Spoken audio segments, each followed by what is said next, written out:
Hi friends, நான் இப்போ சிங்கப்பூரில் ஸ்டாஃப் நர்ஸாக ஒர்க் பண்ணுறேன். RNC community hospital. இங்கே வந்துட்டு ஸ்டாஃப் நர்ஸாக ஒர்க் பண்ணுறேன். நான் வந்துட்டு SNB எக்ஸாம் எழுதி அதில் RN கேட்டகரி எக்ஸாம் எழுதி பை காட்ஸ் கிரேஸ் பாஸ் ஆகி இங்கே வந்துட்டு சிங்கப்பூரில் ஜாயின் பண்ணியிருக்கேன். இங்கே கொஞ்சம் டைமு டியூட்டி இதெல்லாம் அடாப்ட் ஆகிறதுக்கே கொஞ்சம் டைம் ஆகிடுச்சு எனக்கு.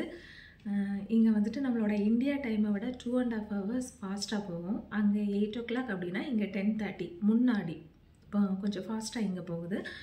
ஸோ எனக்கு கொஞ்சம் டியூட்டி டைமிங்ஸ் இதெல்லாம் அடாப்ட் ஆகிறதுக்கு கொஞ்சம் டைம் எடுத்துச்சு. ஆக்சுவலி என்னோடய ஃப்ரெண்ட்ஸ் நிறைய பேர் வந்துட்டு என்ன 2 month ஆளே காணலை, எங்கே தான் இருக்க, உயிரோடி இருக்கிறியா, அந்த மாதிரியெல்லாம் கேட்க ஆரம்பிச்சிட்டாங்க. நான் இங்கே வந்துட்டு என்னோடய ஓல்டு நம்பரை வாட்ஸ்அப் யூஸ் பண்ணிட்டு தான் இருக்கேன். பின்ன எல்லோரும் சில பேருக்கு தெரியும் நான் இங்கே வந்துட்டேன் அப்படிங்கிறது.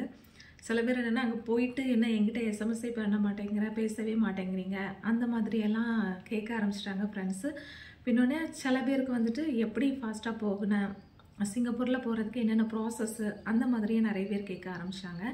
ஆக்சுவலி எனக்கு இங்கே வந்துட்டு நம்ம இந்தியா டைமும் சிங்கப்பூர் டைமும் டோட்டலி டிஃப்ரெண்ட் அப்படிங்கிறதுனால நாங்கள் இங்கே தூங்க போகக்கூடிய டைம் தான் நீங்கள் அங்கே ஆக்சுவலி ஃப்ரீயாக இருப்பீங்க.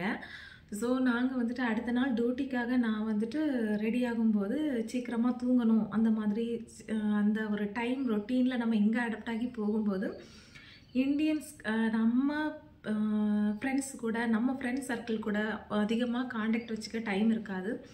வந்து டியூட்டி முடிஞ்சு வந்து நம்ம ஃபேமிலிஸ்கிட்ட நம்ம பேசுகிறதுக்கே நம்ம குறைச்சி கரெக்டாக டைமு அடாப்ட் ஆகி போகும். ஸோ அதனால தான் மோஸ்ட்லி எல்லாருக்கிட்டேயும் காண்டாக்ட் பண்ண முடியலை, பேச முடியலை. நான் வந்துட்டு ஜூபிட்டர் இன்டர்நேஷ்னல் சென்னையில் உள்ள பிரான்ச்சு தான்.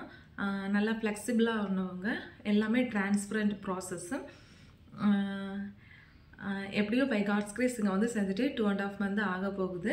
ஜனவரி லாஸ்ட்டு இங்கே வந்து ஜாயின் பண்ணேன். ஸோ உங்களுக்கு ஏதாவது இது ரிலேட்டடாக டவுட்டோ ஏதாவது இருந்துச்சுன்னா நீங்கள் நீ தாராளமாக கமெண்ட்ஸில் கமெண்ட் பண்ணி கொஸ்டின் கேட்கலாம்.